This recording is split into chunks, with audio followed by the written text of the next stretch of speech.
All right, let's try again. South Africa's new international relations minister will have to hit the road running as the country readies itself to launch a bid for a third term on the UN Security Council that's since democracy in 1994. Lindiwe Sisulu's predecessor, Maite Nkoana-Mashabane, was expected in New York this very week to officially launch the country's bid for a 2-year non-permanent seat. But that has since been postponed due to the recent cabinet reshuffle announced by President Cyril Ramaphosa. In addition, Pretoria's chairing of both SADC and BRICS. Sisulu's tenure also comes as the UN prepares to host a Mandela Peace Summit in September during year-long events to mark the centenary of the former statesman's birth. Well, for more on this, we cross live to our correspondent at the UN in New York, Sherwin Bryce-Pease. Thank you for being with us, Sherwin. What's the latest on South Africa's bid to secure that next 2-year term on the Council?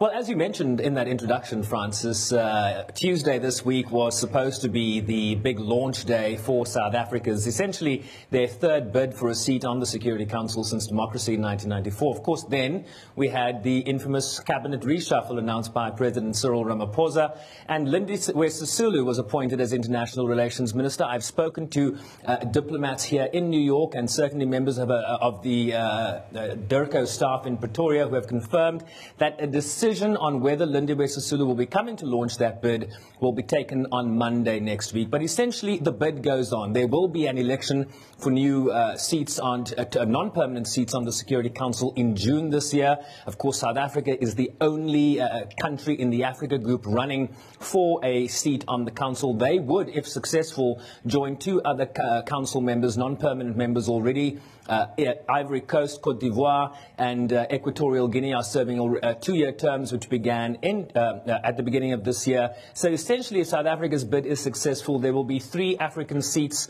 on the Security Council come 2019. They would require 2/3 support in the General Assembly in those Security Council elections that will happen in June. But of course, this becomes an issue of ego and pride. South Africa won't just want to receive 2/3, which is essentially 128 seats out of 103 member states. They would want to get as close to 193 votes affirming their tenure on the Council for 2 years. Other countries running, I thought South Africans might find this interesting. Israel is running for a seat on the Security Council for the very first time in United Nations history. They're in a group with Western Europe and other countries running up against Belgium and Germany. 2 countries of the 3 will go through. Latin America and the Caribbean group, Argentina and the Dominican Republic. Only 1 country will go through there. And then the final group is Asia Pacific, the Maldives and Indonesia, both vying for 1 seat. So if she's to be the face of this campaign, perhaps has there been any reaction to the appointment of Lindiwe Sisulu as our International Relations Minister?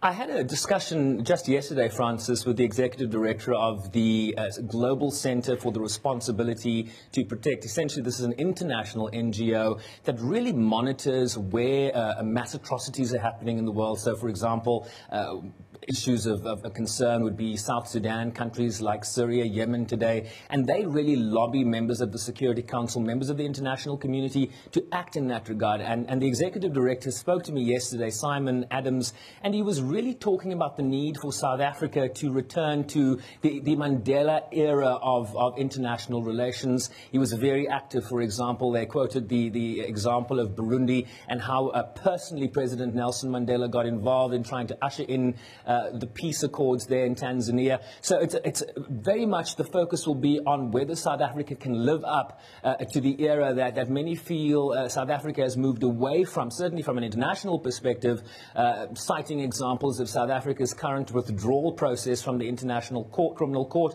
Really a return is to placing the issues of human rights at the center of South Africa's international foreign policy agenda. And I think that is really what people are seeking from Lindiwe Sisulu. In fact, Simon Adams telling me that her family pedigree speaks very well of what perhaps people in the international community can expect from her.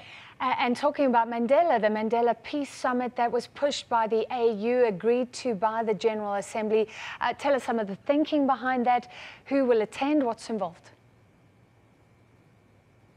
Well, this, I think, is part of commemorations to mark the 100-year centenary of former President Nelson Mandela's birth, an initiative coming from South Africa. But, of course, as these things work, you have to get the endorsement of the sub-regional group, i.e. SADC, and then the African Union, and then bring it to the UN General Assembly, where they received that endorsement late last year. But just sort of to spell it out for you, Francis, we have a clip from an interview I did with South Africa's ambassador to the UN, Jerry Machila. Let's take a listen to that. He explains what we can expect from the summit in September.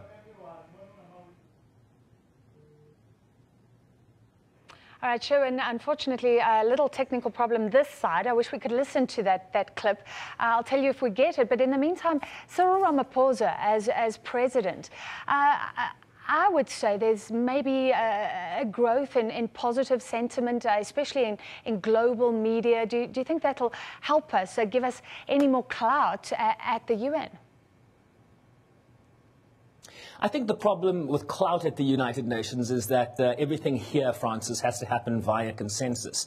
So, of course, the issue of the veto in the Security Council is the sort of black cloud that hangs over whether you're going to solve the situation in Syria, whether you're going to eventually solve the Palestinian-Israeli conflict. We can talk about the stalemate on Western Sahara, the fact that you don't have an arms embargo in South Sudan yet. So South Africa will be entering a body that, for all intents and purposes, has been quite dysfunctional if you look at some of the major intractable conflicts that are facing the world today. So South Africa really, it's not so much what they bring to the table, it's how they're going to be able to convince others that sit around that table in terms of reaching consensus. Look, intergovernmental negotiations have been going on here at the United Nations for close to 20 years, and we're no closer to reaching a resolution on how we transform the organs of the United Nations more than 70 years since its founding. So I think South Africa has a very uphill battle in terms of how they're going to pronounce on situations, because, as I say, it is about the collective that rules here at the United Nations, not so much the individual. Of course, unless you are one of the P5 members, one of the permanent 5 members,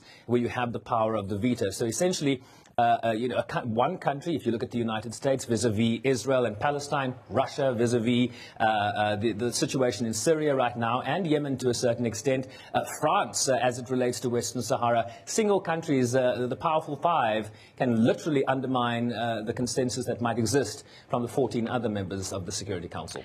All right, thank you so very much, Sherwin Bryce-Pease, reporting live from the United States.